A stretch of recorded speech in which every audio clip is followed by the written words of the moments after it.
Hello hi అందరికీ. ఇదేంటో తెలుసా? Dragon fruit. చాలామంది డ్రాగన్ ఫ్రూట్ని తినడానికి ఇష్టపడరు. ఎందుకు ఇష్టపడరో తెలియదు, కానీ ఇందులో చాలా మంచి పోషకాలు ఉన్నాయి. ఎందుకంటే మన హార్ట్కి ఈ డ్రాగన్ ఫ్రూట్ చాలా మంచిది. అండ్ ఇది మనలో వైట్ బ్లడ్ సెల్స్ని పెంచి మన బాడీ మీద ఇన్ఫెక్షన్స్, అలర్జీసు, ఇప్పుడు చికెన్ ఫాక్స్ అలాంటివి రాకుండా మన బాడీని ఆపుతుందనమాట. వాటిని తట్టుకోగలిగేలా మన బాడీని తయారు చేస్తుంది ఇది. అండ్ ఇందులోని ఒమేగా 3, ఒమేగా 9 ఫ్లాటీ యాసిడ్స్ ఉన్నాయి దీన్ని సీడ్స్లో. దానివల్ల మనకి ఏమవుతుందంటే గుడ్ కొలెస్ట్రాల్ని పెంచుతుంది.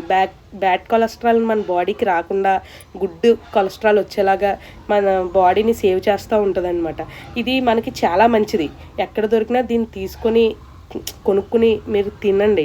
ఎందుకంటే మంచిదే మన బాడీకి ఇవ్వాలి. మంచి ఇస్తే మనకు కూడా మన బాడీ మనం హెల్తీగా ఉండేలాగా మనల్ని చూసుకుంటుంది.